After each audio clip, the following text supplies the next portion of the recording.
The Kraft Foods Company, makers of Parquet Margarine, presents Willard Waterman as the Great Gildersleeve.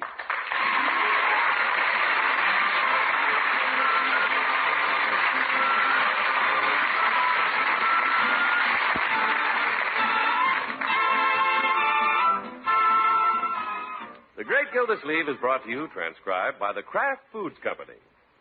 Did you know that more women served Kraft's Parquet Margarine last year than any other brand? That's a fact. And here's why. Parquet is the margarine that looks wonderful, tastes wonderful, and spreads smoothly even when ice cold. This year, the Kraft folks want to make even more friends for Parquet. I'll tell you later how you can order glamorous Powers Model 60-gauge nylon stockings at less than half price every time you buy Kraft's delicious Parquet Margarine. By the light of the silvery moon, I want to swoon to my honey I'll croon love soon. Well, the lights above Floyd's barber shop are burning brightly tonight, and passers-by can hear the not-too-melodious strains of familiar songs as sung by the great Gildersleeve and his cronies, the Jolly Boys. We'll be cuddling soon by the light of the moon. There's Judge Hooker to lend dignity, Barber Floyd Munson, who lends the room, Chief of Police Gates to preserve law and order, and our friendly neighborhood druggist, Mr. Peavy. Dreams will bring love dreams. We'll be cuddling soon by the light of the silvery moon. Yeah, great finish, Chief. Thank you, Commissioner. Yeah, the chief got a voice as clear as a bell. A diving bell. Now, Floyd. I'm in good voice tonight myself. Don't you think so, Peavy? Judge, let's not start an argument. Look, fellas, why don't we get on with the meeting? Somebody may have some business to take up. Yeah, let's get the dull stuff over with. Somebody call us to order. Well, who's president? Peavy's president. Yeah? Oh, yeah. Oh, my goodness, what an organization. Well, the meeting's called to order. Who has some business? Not I. Not me. Me neither. Good. Let's sing another song.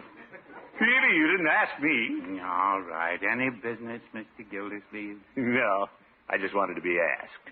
But I want to play something. I got to keep my fingers warm.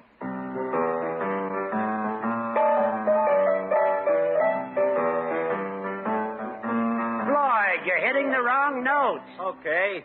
For the next number, I'll take off my gloves. Why don't we sing another song? You know, something with a good bass. There is a tavern in the town, Peavy, we don't sing that one well. I do. Look, fellows, let's stick to something safe. We better shut up then. I don't agree. I think we do rather well with Sweet 16. Great. Give us an introduction, Floyd. Okay.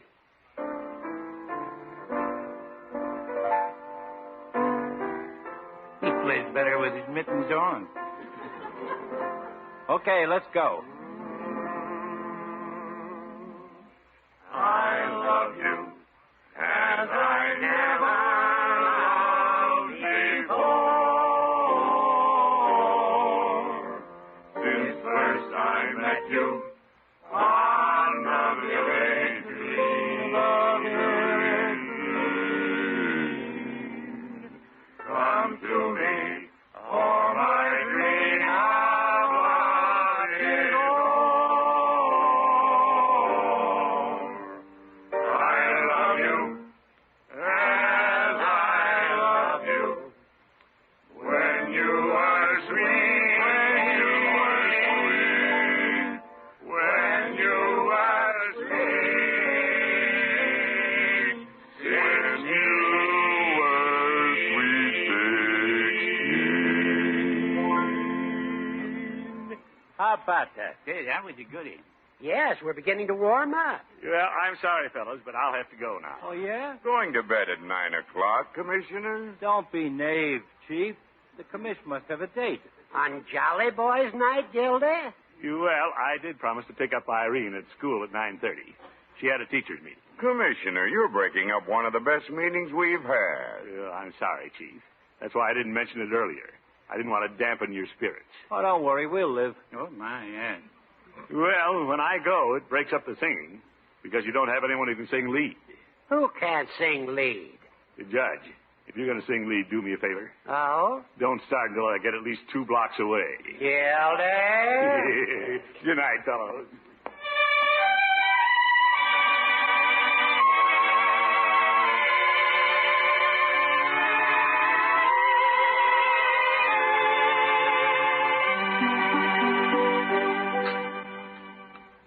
Is Unc sleeping in this morning, Bertie? He'll be down, Leroy. I heard him stirring around up there. I didn't know. He had such a big night last night.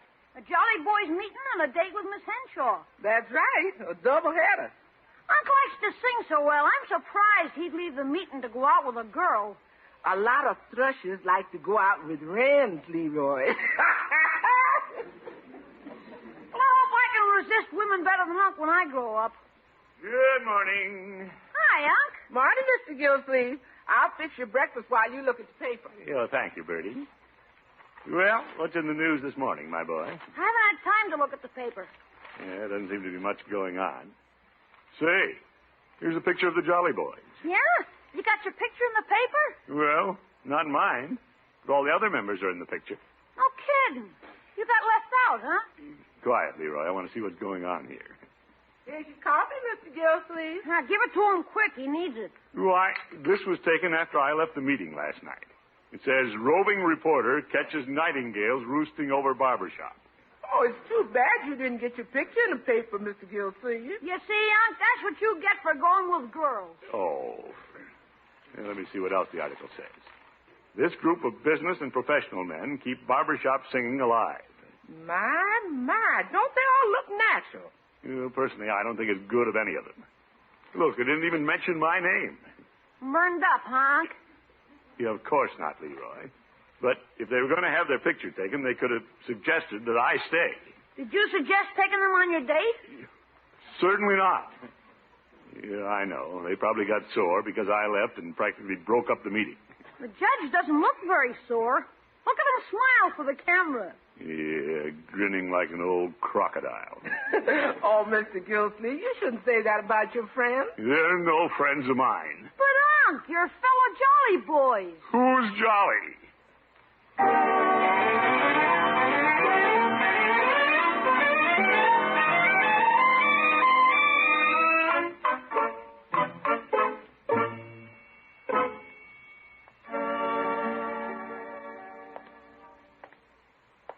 I'm surprised that the Jolly Boys would have their picture taken without me.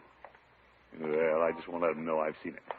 And I dare any of them to bring it up. Hey, come here. Oop, there's Floyd. He's got the paper in his hand. Yeah, I'll pretend I don't hear him. Hey, come here. Loud barber. Hey, Sawhead! Watch it, Floyd. Come on in the shop. I want you to see a prominent VIP. Well, I haven't much time, Floyd. Oh, I guess you've seen the morning paper. What makes you think I've seen the morning paper? Because you got a chip on your shoulder big enough to shingle the city hall. I don't know where you get that idea. Us Jolly Boys got our picture in the paper. That's the worst picture I ever saw. I thought you hadn't seen the paper. Well, You know what my wife Lovey said? She said, Floydie, you look just like a fat Rudy Valley. Yes. Floyd, why wasn't I told about this? Well, it all happened after you run out on us last night, Commish. Oh? Yeah, it seems this reporter was passing, heard us singing, and got curious. He come upstairs, took a look, and snapped our picture. Oh, so that's how it happened. Yeah, look at our names here in big type. It says from left to right. Yeah, I Floyd... know. Floyd, you have a real juvenile attitude about this whole thing. What do you mean? Yeah, I suppose you'll have that picture framed and hung over your mirror. How'd you know? This is the silliest thing I ever heard of. A bunch of grown men giggling in front of a camera like schoolgirls. Why, Commish, I didn't know this was really bothering you. It isn't, Floyd. See, I was only kidding when I called you Sorehead. But you really are a sorehead. Floyd!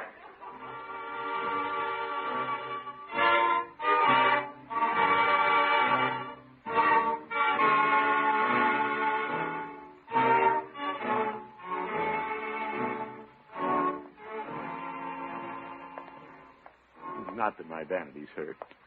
Just a haphazard way to run an organization, that's all. It was Peavy's fault. He's president. You shouldn't have let them take pictures without all the members being present. Yeah, I'll just step in and see what he has to say for himself. Hello, Peavy. Oh, hello, Mr. Gildersleeve. What can I do for you? Don't act innocent, Peavy. How's that? You could have gotten in touch with me last night for the picture. You knew where I was. Well, Mr. Gildersleeve, I didn't think you'd appreciate a call last night. Why not? When something important like this comes up. Mr. Gildersleeve, if you'd been sitting on the couch holding hands with your girl, and I called on the phone and said, drop what you're doing and rush down here. Peavy, I wasn't holding hands. Yeah, that's your fault. Yes. It isn't that I care about having my picture taken with the rest of you. But it's a heck of a way to run a railroad. We didn't ask for this picture. Yeah, oh, yes. Floyd tried to tell me the man heard you singing and just came up. Well, I guess he just couldn't resist. At the time, I was singing, there is a tavern in the town. Oh. Let's forget about the darn picture. I don't want to hear any more about it. Hello, fella. Oh, hello, Chief. Hello, Chief. Peavy, isn't this a peachy picture? I think so. What a vain policeman. Why, this morning I was talking to the jail photographer. Jail photographer. And he says if we get the negative, he'll print up some pictures suitable for framing. You don't say. Yes, he says he's tired of photographing fellas with numbers on them anyway. Well, I've been thinking, Chief. As president of the club, I might send a picture to the Society for the Preservation of Barbershop Quartet Singing in America.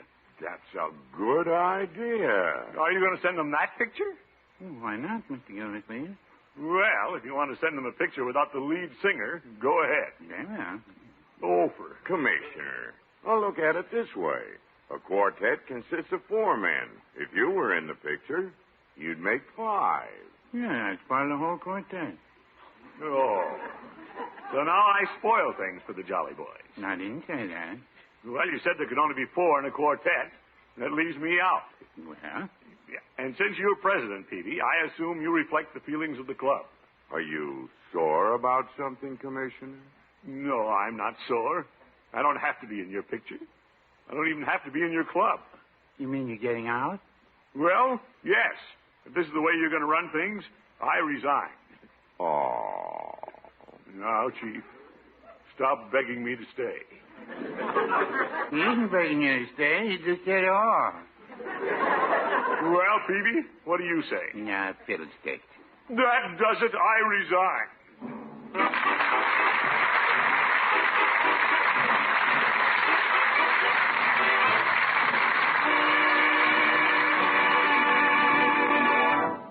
The great Gildersleeve will be back in just a minute.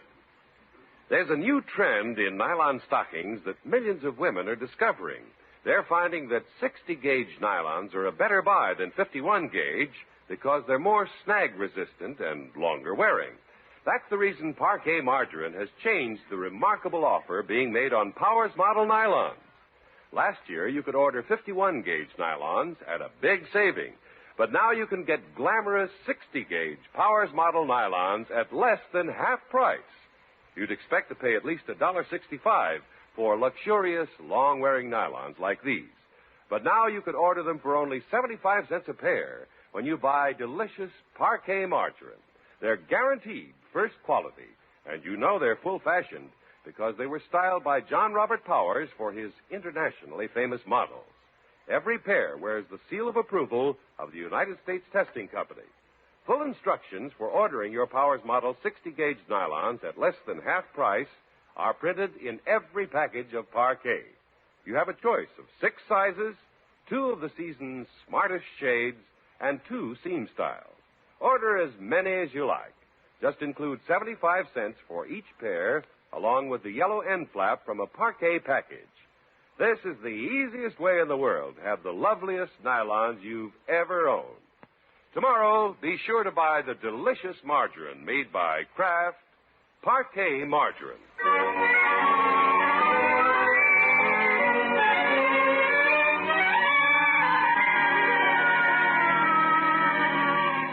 Well, after Mr. Gilsleeve blew up and resigned from the Jolly Boys Club, he moped around home a couple of days waiting for somebody to call him and talk him into reconsidering. Of course, he tried not to let on that it bothered him, but Bertie can read him like a book. Bertie? Yes, Mr. Gilsleeve? Did anyone phone me while I was out in the backyard? No, sir. None of your friends called. Well, I wasn't expecting a call from them. Besides, I don't have any friends. You got friends. They just ain't talking to you. Hi. Hello, Leroy. See, my boy, you haven't taken any phone calls from me and forgotten to tell me, have you? No. Who's going to call you? I think he wants the Jolly Boys to call. Bertie, I've said I don't want to talk to them. Yes, sir. He wants somebody he don't want to talk to call him so he can tell him he don't want to talk to him, which he won't, because he does want to talk to him. Bertie thinks I have regrets about resigning from the Jolly Boys. You don't, huh? Not one. What would you say if one of them came to the house? Well, I just pretend I wasn't home. You want me to tell that to the judge? What's that? Here he comes up the walk. Good old Horace is coming to see me. Well, don't. You said... I don't have anything against Judge Hooker. It's just the Jolly Boys in general. I'll get it! Never mind, Bertie. Leroy, Yeah? you better go to the door. Okay. And tell him you're not home? No. We can't be rude to the judge. You go to the door and tell the judge if he insists on seeing me, I'm in my study. What a character. Hello, Leroy. Hi, Judge. Come in. I'm just waiting for you. Oh, my goodness. Thank you. I was hoping I'd find him home. Oh, yeah. He's in his study. Thank you, Leroy. You'll have to do some tall talking to make me change my mind.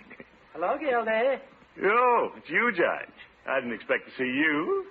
Sit down and tell me what's on your mind. I came over to borrow your magnifying glass. Is that all you came for? What do you think?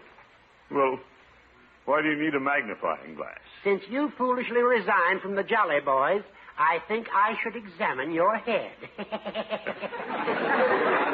Now, Judge, I just don't want to belong to an organization that isn't properly run. Yeah, I have nothing against Peavy personally, but he's not presidential timber. You didn't even remember he was president. Well, we seldom elect officers because there isn't much for them to do. One thing a president should do is hold the organization together. Yes, but You didn't have to accept my resignation, Horace. Gildy, the real reason I came over is to ask you to reconsider. Well... If you're so unhappy with the present officers, I'll propose that we hold an election immediately. No, Judge, I don't want to offend Peavy. Oh, he doesn't care. In fact, he told me the other day that he had a good notion to resign himself. Of course, I'd rather come back than see the club fall to pieces. That's the spirit. Yeah, I'm a man who feels his responsibilities keenly, you know. The club has meant a great deal to all of us, Gildy. I know it has filled a void in my own empty life. What greater joy does life hold than the camaraderie of men joining together in good fellowship and lifting their voices in song? Judge, don't cry. I'll come back.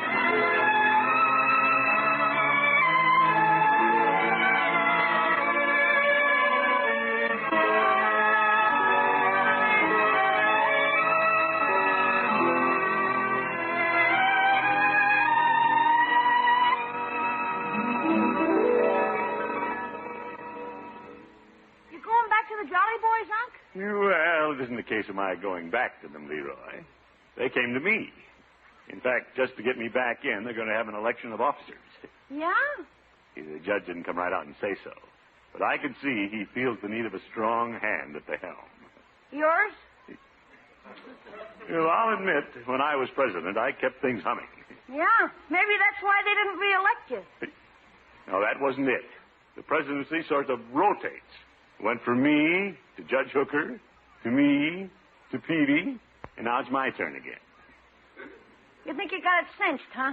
Well, like any campaigner, I'll do what I can to get elected. Bertie! Yes, sir? There's quite a possibility I'll be nominated for the presidency of the Jolly Boys. Well, I thought you was out. Well, they want me in again. Oh, that's nice. Of course, if I go back, I'm going to see that the club is operated differently. Yes, sir. Hey, Bertie, would you mind preparing a little midnight snack for the boys election night? No, sir. Is this your way of stuffing the ballot box, Mr. Gilsleeve? No, Bertie, that's not the idea. I'm only doing this to prove that I bear no malice. Yes. You might have ham and cheese sandwiches, and potato salad, and fix a lot of deviled eggs. Yes. You're not stuffing the ballot box. You're just stuffing the Jolly Boys.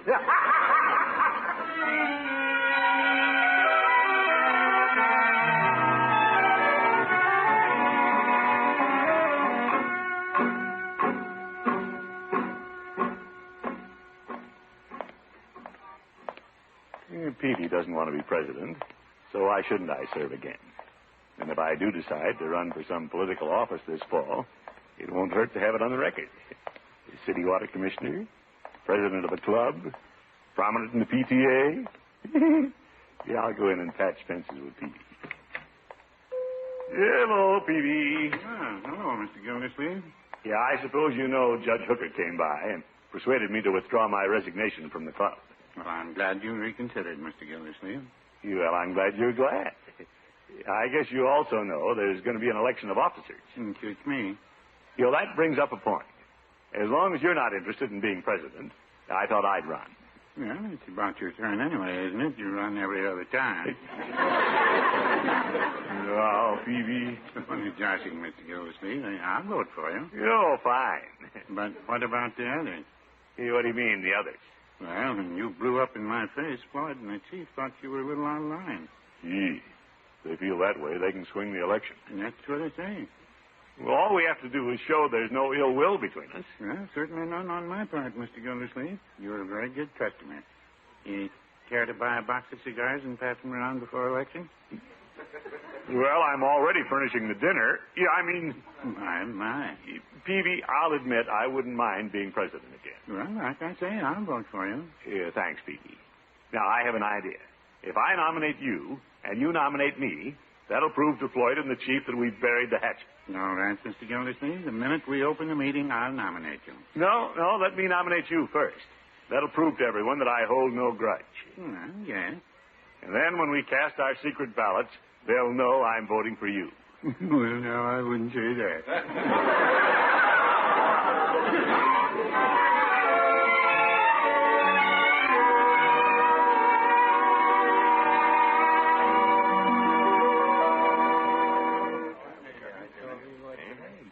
I wonder what's keeping Gildy. I thought he'd be the first one here. Maybe he threw us over for a girl again. Now, Floyd, just because we're all happily married men. Oh, now, don't speak for all of us, Chief. What's this, Peavy? The judge isn't married, but he's happy. Yep, I'm footloose and fancy-free. Hey,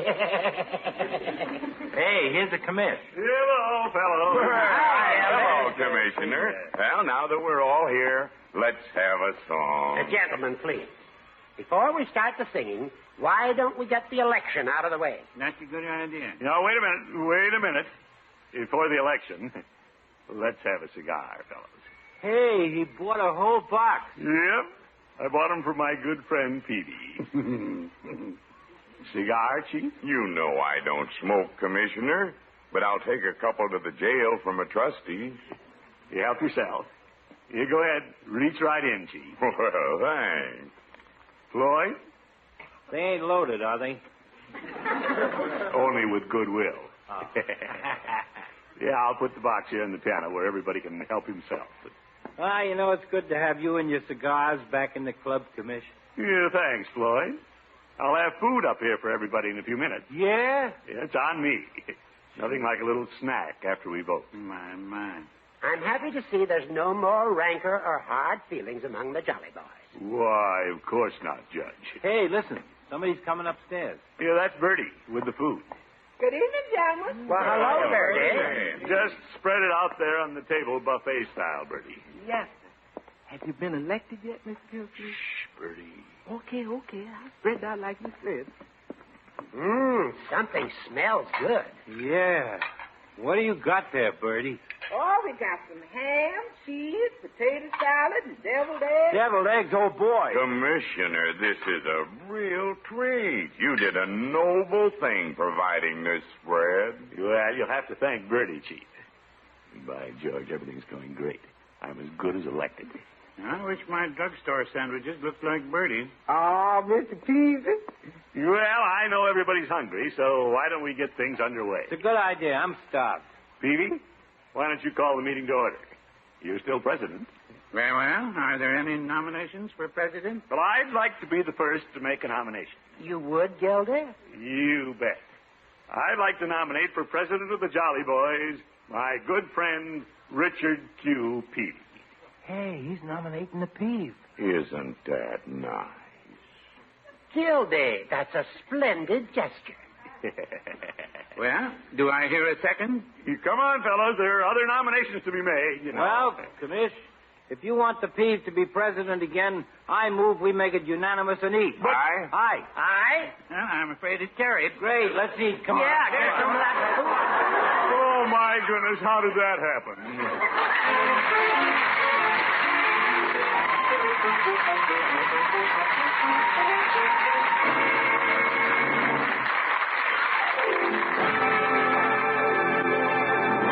The Great Gildersleeve will be back in 30 seconds. Tomorrow's the day to begin building your wardrobe of glamorous nylon stockings at less than half price. Just pick up Kraft's delicious parquet margarine when you're shopping. You'll find full instructions in every package for ordering a pair of Powers Model 60-gauge nylons for only 75 cents. Millions of women are cutting their hosiery budgets more than half this easy way. You can order a new pair of flattering, long-wearing nylons every time you buy parquet margarine.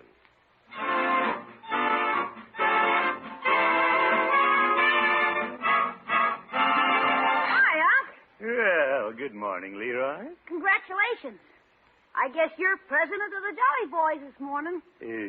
No. They re-elected Mr. Peavy. What? You mean you didn't get it after furnishing all that food? Well, the presidency isn't the only important office, my boy. Oh, I get it. You're vice president. No. No? Treasurer? No. No? Secretary? Well, not that either. Well, gosh, Unc, what else is there?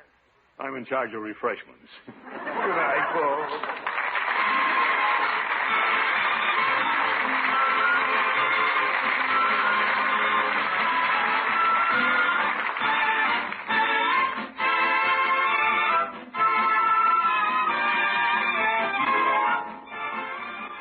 The Great Gildersleeve is played by Willard Waterman and is an NBC Radio Network production. The show is written by John Elliott and Andy White and is transcribed. Included in the cast are Walter Tetley, Earl Ross, Arthur Q. Bryan, Lillian Randolph, Ken Christie, Jack Meakin, and Dick LeGrand. Musical compositions by Jack Meakin. This is John Heaston saying goodnight for the Kraft Foods Company, makers of the famous line of Kraft quality food products.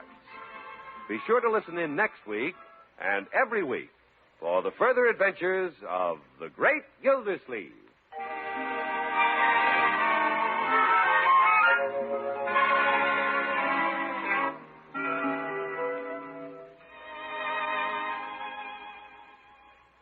Delicious cold cuts for luncheon or supper make a welcome change of pace from the hot meals you've been serving.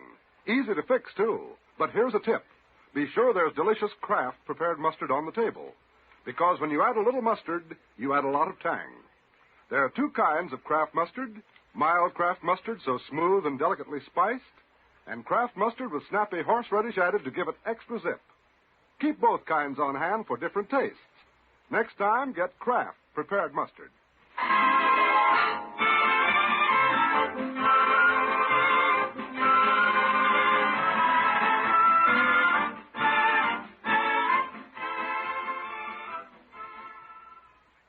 Annually proclaimed by the President of the United States for the past 26 years, Brotherhood Week celebrates rededication of the principle of human brotherhood as expressed in the Declaration of Independence and the Golden Rule. This year, 10,000 communities are participating in the Brotherhood events. Help make brotherhood a living art. Believe it, live it, support it. You've been listening to the OTR Gold Network. Find more classic radio at otrgold.com.